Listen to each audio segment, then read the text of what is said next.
जरा सोचिए, एक ऐसी दुनिया के बारे में जिसकी बुनियाद ईंट पत्थर या महल नहीं थे। नहीं, इसकी बुनियाद थी आवाज, शक्तिशाली पवित्र शब्द और मंत्र। ये थी ऋग्वैदिक दुनिया, एक ऐसी सभ्यता जिसकी सुनहरी विरासत पत्थर में नहीं बल्कि ध्वनि में तराशी गई है। उनका नजरिया, आप कह सकते हैं, प्रकृति के लिए एक गहरी श्रद्धा से भरा हुआ था। जैसा कि ऋग्वेद में कहा गया है, सूर्य जगत और स्थावर संसार की आत्मा है। उनकी प्रार्थनाएं असल में ब्रह्मांड की उन शक्तियों को एक काव्यात्मक श्रद्धांजलि थीं जो उनकी दुनिया को चला रही थीं। तो आज हम इसी दुनिया में एक सफर पर निकलेंगे। हम देखेंगे कि कैसे इन मंत्रों ने एक समाज को आकार दिया, उनकी ताकत के पीछे क्या राज थे, वो इस दुनिया को कैसे देखते थे और कैसे उनकी विरासत आज तक जिंदा है। तो चलिए इस दिलचस्प दुनिया में उतरते हैं। हमारा पहला पड़ाव है मंत्रों की सभ्यता। देखिए, इस दौर के बारे में हमारी जो भी समझ है वो सिर्फ एक जगह से आती है, ऋग्वेद। ये भजनों का एक बहुत बड़ा संग्रह है जिसे लिखे जाने से हजारों साल पहले सिर्फ मौखिक रूप से एक पीढ़ी से दूसरी पीढ़ी तक पहुंचाया गया था। और यही बात इसे बहुत खास बनाती है। मतलब दूसरी बड़ी पुरानी सभ्यताओं की तरह ऋग्वैदिक लोगों ने अपने पीछे बड़े बड़े खंडर नहीं छोड़े। उन्होंने छोड़ी है विचारों और कविता की एक जिंदा विरासत। ये एक ऐसी संस्कृति थी जो कही गई बातों को सहेजती थी, बनाई गई चीजों को नहीं। तो फिर ये लोग थे कौन? इनका समाज कैसा था? चलिए अब इसे समझते हैं हमारे दूसरे सेक्शन में, स्वर्ण युग का समाज। और शुरुआत करते हैं उनके समाज की सबसे बुनियादी इकाई यानी परिवार से।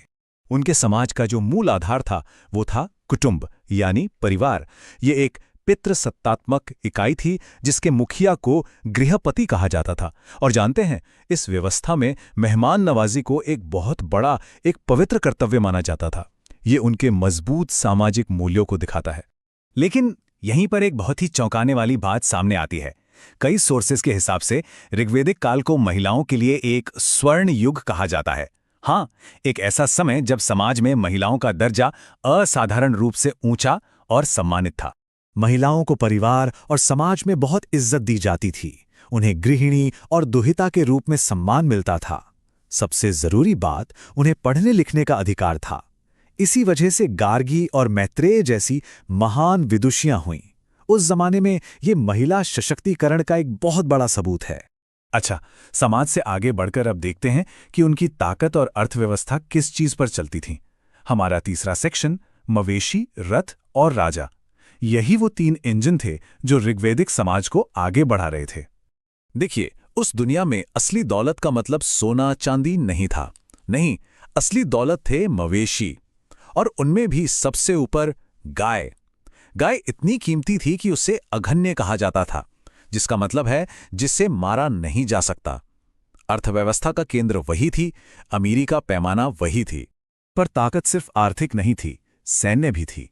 ऋग्वैदिक लोगों के पास उस समय की एक बहुत बड़ी टेक्नोलॉजिकल एडवांटेज थी, घोड़े से चलने वाला रथ। इस एक आविष्कार ने उन्हें लड़ाई के मैदान में जबरदस्त रफ्तार और ताकत दी, जो उनकी जीत की एक बड़ी वजह बना। और ये सब एक अच्छे खासे पॉलिटिकल स्ट्रक्चर के तहत काम करता था। सबसे छोटी इकाई थी कुटुंब यानी परिवार। कई परिवार मिलकर एक ग्राम बनाते थे। कई गांवों का समूह विस या कबीला कहलाता था। और फिर इन सभी कबीलों को मिलाकर बनता था जन, मतलब पूरी जनजाति जिसका मुखिया एक राजा होता था। अब जरा उनके विश्वास और आध्यात्म को समझने की कोशिश करते हैं। चौथा सेक्शन, दुनिया की पूजा। ऋग्वैदिक लोगों का दुनिया को देखने का नजरिया ऐसा था जहां प्रकृति ही भगवान थी। उनके देव मंडल में मुख्य रूप से 33 देवता थे।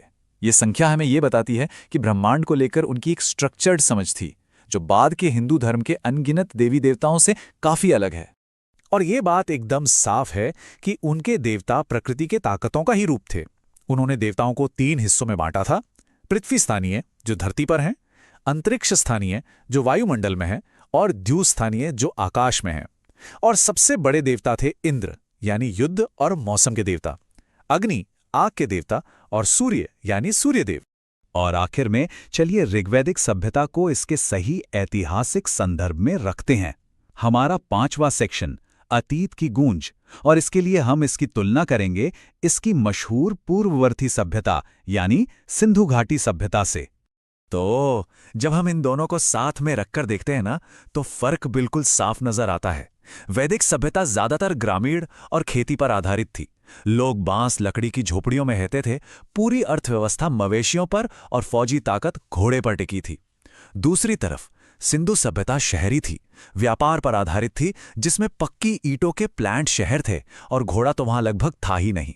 तो कुल मिलाकर हम एक ऐसी सभ्यता को देखते हैं जिसकी विरासत किसी इमारत में नहीं बल्कि मंत्रों और विचारों में जिंदा है। और यह हमें एक आखिरी सवाल पर लाकर छोड़ देता है। 3,500 साल पहले के इन लोगों के शब्द आखिर आज भी हमारी दुनिया में कैसे गूंज रहे हैं?